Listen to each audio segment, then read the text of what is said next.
Have you ever felt bogged down by distractions, overwhelmed by tasks, or simply unproductive despite long hours of work?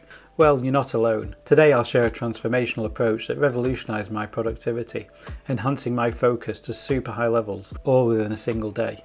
Have you ever sat in front of your computer for hours pretending to work, only to end the day feeling defeated because you accomplished very little? I once had days like that until I discovered a unique routine that kind of flipped the script on traditional productivity methods. This routine isn't just about tips like remove distractions or discipline over motivation.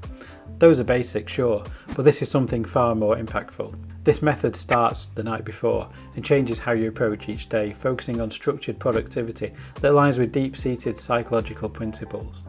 So a productive day always does start the night before. One transformative habit is what could be called brain dumping. Each night, empty all your thoughts onto a piece of paper or into a journal. The key here isn't to create a masterpiece of ideas, but to just clear your mind.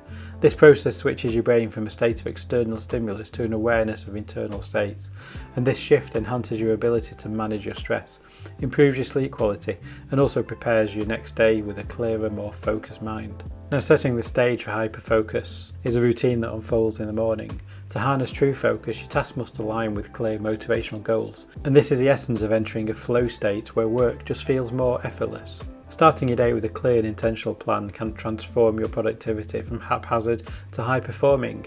Here's how you can fine-tune the structure of your morning to achieve maximum efficiency and effectiveness. The first step to a productive morning begins with settled crystal clear goals the night before. This involves making more than just deciding on the task you need to complete.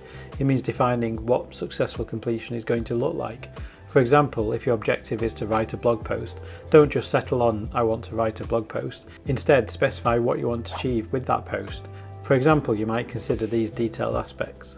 Your title. Decide on a working title and a clear statement that guides the direction of your post. Break down the post into sections like introduction, main body and conclusion. What key points will you cover in each section? Maybe set a target word count to give yourself a clear idea of how in depth each section is going to be. Think about what visuals or data you might need and where you're going to source them. Now, this level of detail not only gives you a clearer roadmap, but also makes the task less daunting because you now know exactly what you need to do next. Once your goals are set, the next step is strategic planning. This is where you turn your clear goals into step-by-step actions and time blocks. If your task is to research and write, lay out the sequence of actions you will take and allocate time for each phase. Here's maybe how you could structure it. The research phase. Identify key sources you will consult. Allocate a specific time for your research. For instance, decide that you'll spend 1 hour researching the background information. The writing phase. Break down your writing into manageable blocks. For example, plan to write the introduction in the first 30 minutes, then take a 5-minute break before you dive into the main body. The editing phase. Set aside further time after completing your draft to go back and refine your work. The editing could also include checking for grammar, coherence, and ensuring that your post aligns with the initial outline.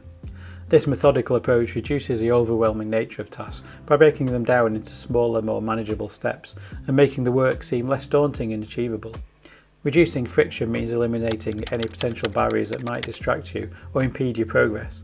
This involves both your physical and your digital environments and could include some of the following. Your workspace setup.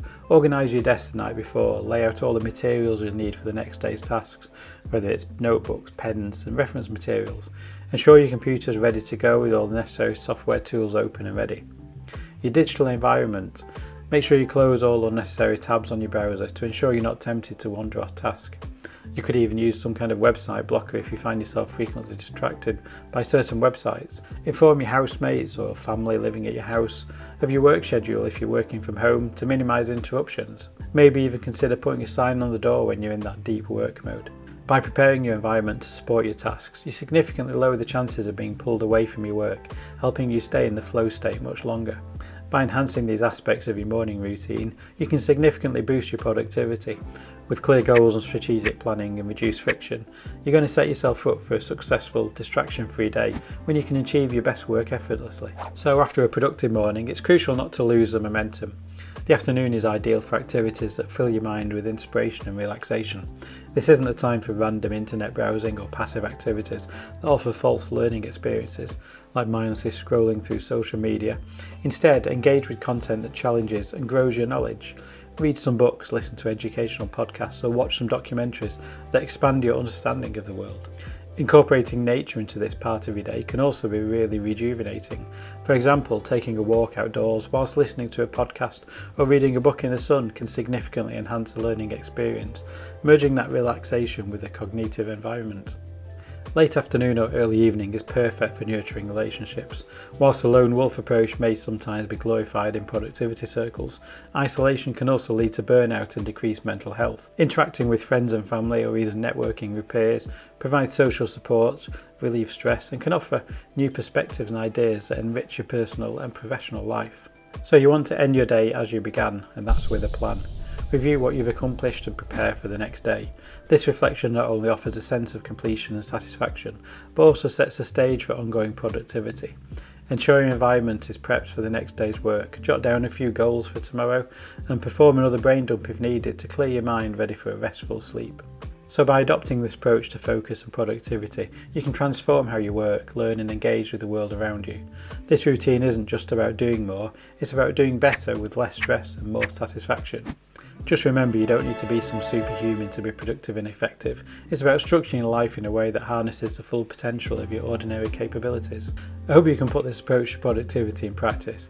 Do let me know how it goes in the comments, and please give this video a like and subscribe for more useful tips. You might like to check out this in the next video, and I'll see you soon.